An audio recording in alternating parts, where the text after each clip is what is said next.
வணக்கம் நண்பர்களே. அமராவதியில் ஆரம்பித்து அமர்க்களத்தில் ஆக்ஷன் ரூட்டுக்கு மாறி மங்காத்தா ஆடி இன்னைக்கு மகத்தான மாஸ் ஹீரோவாக வலம் வந்து கொண்டிருப்பவர் அஜித்குமார் அவர்கள். அவருக்கு ரசிகர்களும் தயாரிப்பாளர்களும் இயக்குநர்களும் பல பட்டப்பெயர்கள் வைக்க எதுவுமே வேணாம், அஜித்குமார் என்று அழைப்பதே சிறந்தது என ரசிகர்களுக்கு அன்பு கோரிக்கை வைத்துள்ளார்.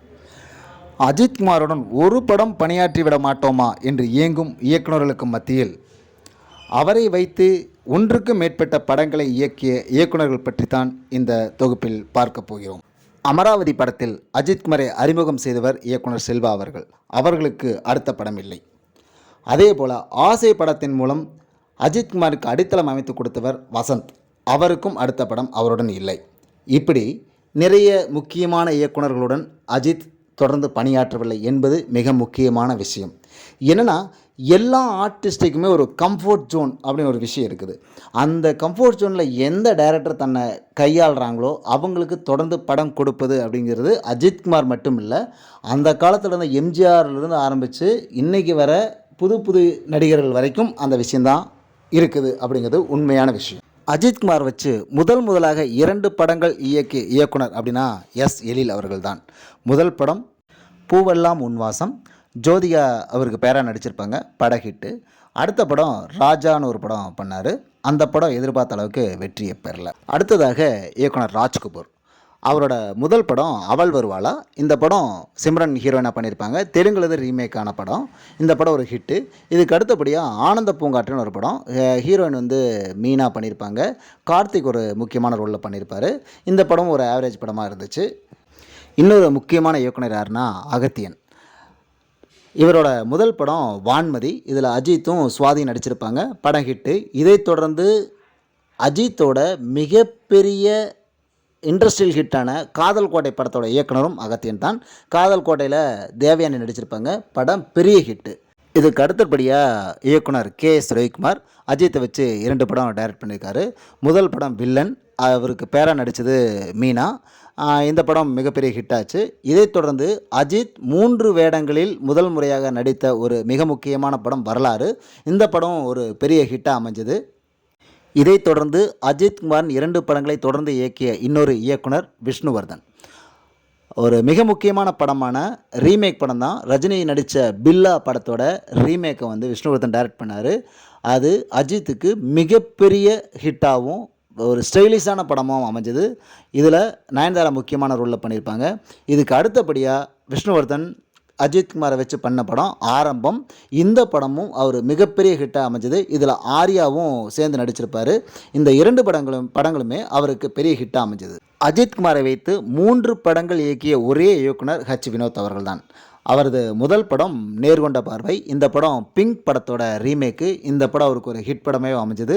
இதைத் தொடர்ந்து அஜித்குமாரை வச்சு வலிமைன்னு ஒரு படம் இயக்குனார். அந்த படம் அவருக்கு பெருசாக கை கொடுக்கல.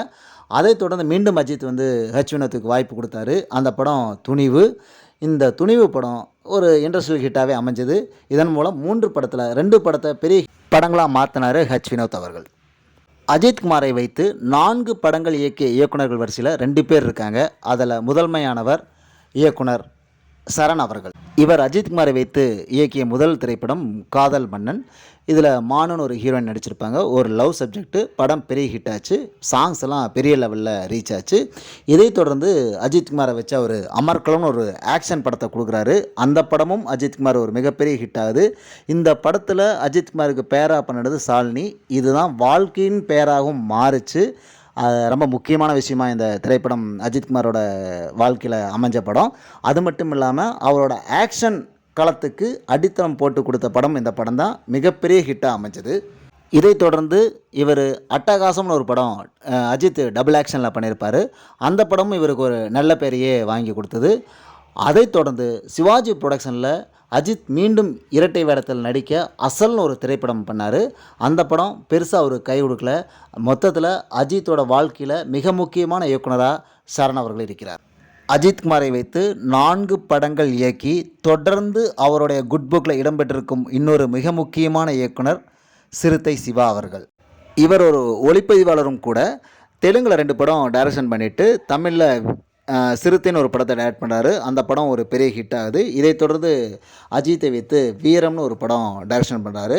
அந்த படத்தில் ஹீரோயின் தமன்னா. படம் மிகப்பெரிய ஹிட் ஆகுது. அந்த படம் தெலுங்குல கூட ரீமேக் ஆகிச்சு. அதைத் தொடர்ந்து வேதாளம்னு அடுத்த படத்தை அஜித்தை வச்சு டைரக்ஷன் பண்ணுறாரு. அந்த படமும் ஒரு பெரிய ஹிட் படமாக மாறுது. அந்த படமும் தெலுங்கில் சிரஞ்சீவி நடிக்க ஒரு ரீமேக் படமாக மாறுது. அதைத் தொடர்ந்து விவேகம்னு ஒரு படம் டைரக்ஷன் பண்ணுறாரு. இதில் விவேக் ஓபராய், காஜல் அகர்வால்னு பல பேர் நடிக்கிறாங்க. ஆனால் படம் எதிர்பார்த்த அளவுக்கு வெற்றியை பெறல. தன்னை வைத்து 3 படங்கள் இயக்கிய சிவா அவர்கள் ஒரு தோல்வி பட இயக்குனராக வெளியில் போகக்கூடாதுன்னு முடிவெடுத்த அஜித் மீண்டும் சிவாவுக்கு ஒரு வாய்ப்பை கொடுக்குறாரு. அந்த படம் தான் விஸ்வாசம். சத்யஜோதி நிறுவனம் அந்த படத்தை தயாரிக்கிறாங்க. அந்த திரைப்படத்துக்கு அவுட்லைன் கொடுத்தே அஜித்குமார் தான் அப்படின்னு சொல்லப்படுது. அது எந்த அளவுக்கு உண்மைங்கிறது கரெக்டாக தெரியல. பட் ஆனால் அது உண்மையாக இருக்கும் வாய்ப்பு இருக்குது. அதை திரைக்கதையாக்கி அதன் மூலம் ஒரு மிகப்பெரிய வெற்றியை சந்திக்கிறாரு சிவா அவர்கள். சிவா அங்கேருந்து வெளியில் வேறு கங்குவான ஒரு படம் பண்ணுறாரு. அஜித் வேறு படங்கள் பண்ணிகிட்ருக்காரு. இப்போது மீண்டும் அஜித்தின் 5வது திரைப்படத்தை சிவா அவர்கள் இயக்குவதற்கான வாய்ப்பு உருவாகி இருக்கிறது. அடுத்து அவங்க 2 பேர் சேர்ந்து ஒரு பண்ணுறதுக்கான மிகப்பெரிய வாய்ப்பு உருவாகியிருக்கிறது. இதை தாண்டி அஜித் அவரோட நட்புடனும் அவரோட வேவ்லென்த்தில் சிங்க் ஆகிற இயக்குனர்களை தொடர்ந்து வாய்ப்பு கொடுத்து அவங்கள அடுத்த கட்டத்துக்கு வளர்த்து விட்டுக்கிட்டே இருப்பார். அப்படிங்கிறது தவிர்க்க முடியாத விஷயம், மிக முக்கியமான விஷயம் கூட. தொடர்ந்து அவர்களோட நட்பும் அவர் அந்த மாதிரி விஷயங்களை செய்கிறது தொடரணும்னு வேண்டிக்கிறோம். அது மட்டும் இல்லை, வாழ்த்துக்களையும் தெரிவிச்சுக்கிறோம். நன்றி நண்பர்களே.